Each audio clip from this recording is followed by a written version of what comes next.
जय श्री राम, जय महालक्ष्मी।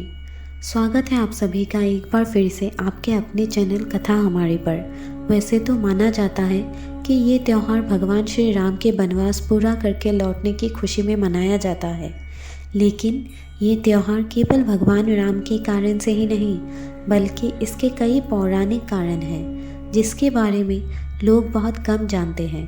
तो चलिए हम आपको बताते हैं ऐसे किन किन कारणों से दिवाली मनाई जाती है। माना जाता है कि इस दिन राक्षसों और देवताओं द्वारा समुद्र मंथन के समय देवी लक्ष्मी जी कार्तिक महीने की अमावस्या को ब्रह्मांड में आई थी। इसी वजह से ये दिन माता लक्ष्मी के जन्मदिन के उपलक्ष्य में दिवाली के त्यौहार के रूप में भी मनाया जाता है। इसी दिन राजा विक्रमादित्य का राज्याभिषेक भी हुआ था। तब से लोगों ने दिवाली को ऐतिहासिक रूप से मनाना शुरू कर दिया था। माना जाता है महाभारत के अनुसार इस दिन पांडव 12 साल बाद कार्तिक महीने की अमावस्या को अपने राज्य में लौटे थे। कौरव से जुए में हारने के बाद उन्हें 12 सालों के लिए निष्कासित कर दिया था। उसी समय की एक पौराणिक कहानी है। एक समय की बात है, धर्मराज युधिष्ठिर ने भगवान कृष्ण से कहा, हे गोविंद, कृपा कर आप मुझे कोई ऐसा उपाय बताएं जिससे हमारा नष्ट साम्राज्य पुनः प्राप्त हो जाए तथा राज्य में लक्ष्मी, धन, वैभव प्राप्त हो जाए। इस बात को सुनकर भगवान श्री कृष्ण ने कहा, हे राजन, जब दैत्य राजा बलि राज कर रहे थे तब उनके राज्य में सारी प्रजा सुखी थे। मेरा भी वो प्रिय भक्त है। एक बार राजा बलि ने 100 अश्वमेध यज्ञ करने की प्रतिज्ञा की। उसमें जब 99 यज्ञ पूरे किए और एक ही शेष बचा था तब इंद्रदेव को अपने सिंहासन छीन जाने का भय हुआ, क्योंकि 100 यज्ञ करने वाला इंद्र सिंहासन का अधिकारी होता है। इस भय से वे रुद्र आदिदेव महादेव के पास पहुँचे, किंतु वो कोई उपाय न कर सके। तब सभी देवतागण इंद्र के साथ क्षीर सागर भगवान विष्णु के पास पहुँचे और भगवान की स्तुति की। भगवान विष्णु प्रकट हुए। उनके सामने इंद्र ने अपना दुख सुनाया। भगवान ने कहा, हे इंद्रदेव, आप चिंता मत कीजिए, मैं आपके इस भय का अंत कर दूंगा। ये कहकर भगवान ने उन्हें अपने धाम को भेज दिया। भगवान वामन का रूप धर कर राजा बलि के वहाँ पहुँचे जब वो 100वां यज्ञ कर रहे थे। भगवान वामन ने भिक्षा में राजा बलि से 3 पग भूमि का दान मांगा। दान का संकल्प हाथ में लेकर भगवान ने एक पग में पूरी पृथ्वी नाप ली, दूसरे पग से अंतरिक्ष और तीसरे पग राजा के सिर पर रखकर नाप दिया। इतने होने पर वामन भगवान ने राजा से वर मांगने को कहा। राजा ने कहा, हे भगवान, कार्तिक के कृष्ण पक्ष की त्रयोदशी, चतुर्दशी और अमावस्या 3 दिन पृथ्वी पर मेरा राज रहे। इन दिनों में लोग दीपदान, दीपावली आदि करके उत्सव मनाए, लक्ष्मी का पूजन करें, दिवाली की कथा सुने, लक्ष्मी का निवास हो और ऐसा ना करने वाले पर लक्ष्मी जी क्रुद्ध हो जाए। इस प्रकार वर मांगने पर विष्णु भगवान ने कहा, हे राजन, ये वर हमने तुमको दिया। लक्ष्मी पूजन दिवाली करने वाले के घर लक्ष्मी का निवास होगा और अंत में मेरे धाम को प्राप्त होगा। ये कहकर भगवान ने राजा बलि को सूतल लोक का राज्य देकर उनके लोक में भेजा और इंद्रदेव का भय दूर किया। मान्यता है उस दिन से माँ लक्ष्मी की पूजन दीपावली पर किया जाता है, जिसके फलस्वरूप दिवाली मनाने वाले के घर में कभी लक्ष्मी के अभाव नहीं होता। इससे जड़ित और एक पौराणिक कहानी है। मणिपुर नामक नगर में एक राजा था जिसकी पत्नी पतिव्रता एवं धर्मपरायण थी।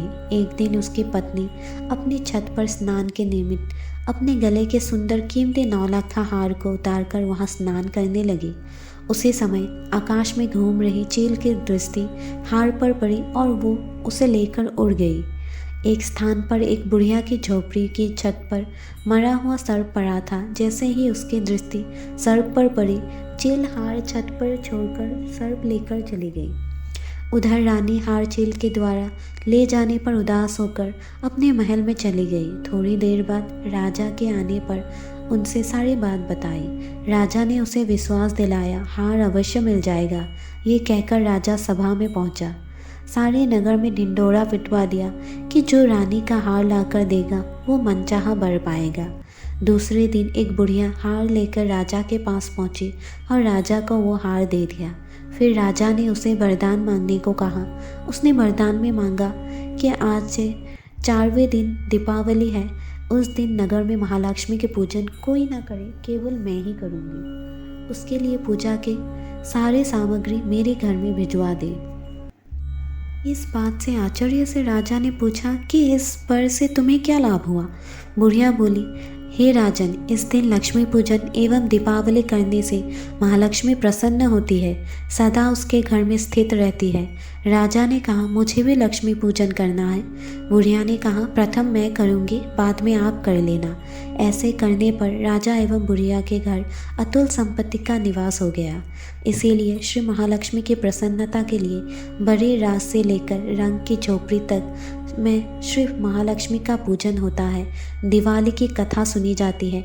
भगवान कृष्ण ने कहा, हे धर्मराज युधिष्ठिर, श्री महालक्ष्मी के पूजन तथा दीपावली के उत्सव से लक्ष्मी की प्राप्ति होती है। इसीलिए राजन, तुम भी करो, तुम्हारा खोया हुआ राज्य तुम्हें मिल जाएगा। तभी से महालक्ष्मी जी की पूजा दिवाली पर हर्षोल्लास से मनाया जाता है। दोस्तों, दीपावली की आप सभी को बहुत बहुत शुभकामनाएं। दीपावली में और अन्य दिन भी आप माँ लक्ष्मी के शक्तिशाली मंत्र जाप करें तो माँ आप पर तुरंत प्रसन्न होती है। जाप से पहले अगर वीडियो अच्छी लगे तो लाइक, शेयर, सब्सक्राइब जरूर कीजिएगा। चलिए जाप आरंभ करते हैं।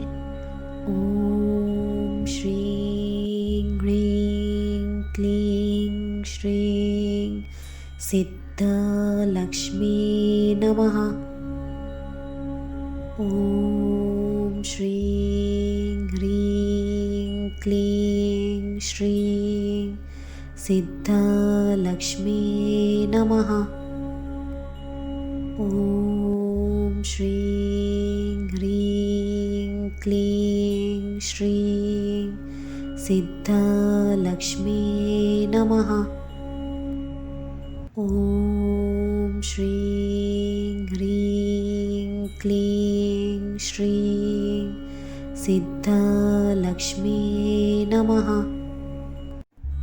ओम श्रीं ह्रीं क्लीं श्रीं सिद्धलक्ष्मी नमः। ओम श्रीं ह्रीं क्लीं श्रीं सिद्धलक्ष्मी नमः। ओम श्रीं ह्रीं क्लीं श्रीं सिद्धलक्ष्मी नमः।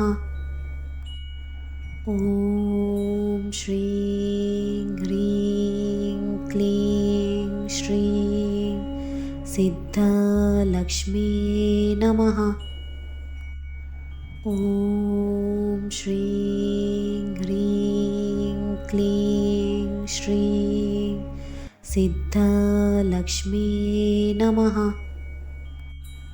ओम श्रीं ह्रीं क्लीं श्रीं सिद्धलक्ष्मी नमः। ओम श्रीं ह्रीं क्लीं श्रीं सिद्धलक्ष्मी नमः।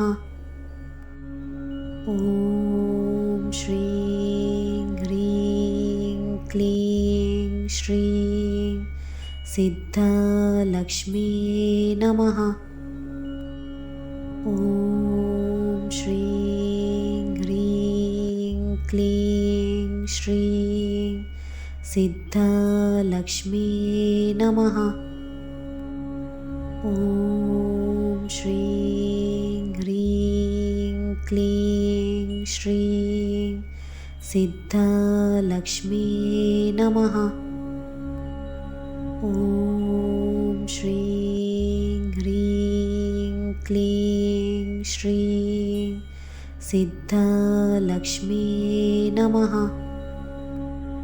ओम श्रीं ह्रीं क्लीं श्रीं सिद्धलक्ष्मी नमः। ओम श्रीं ह्रीं क्लीं श्रीं सिद्धलक्ष्मी नमः। ॐ श्रीं ह्रीं क्लीं श्रीं सिद्धलक्ष्मी नमः। ॐ श्रीं ह्रीं क्लीं श्रीं सिद्धलक्ष्मी नमः। ॐ श्रीं ह्रीं क्लीं श्रीं सिद्धलक्ष्मी नमः।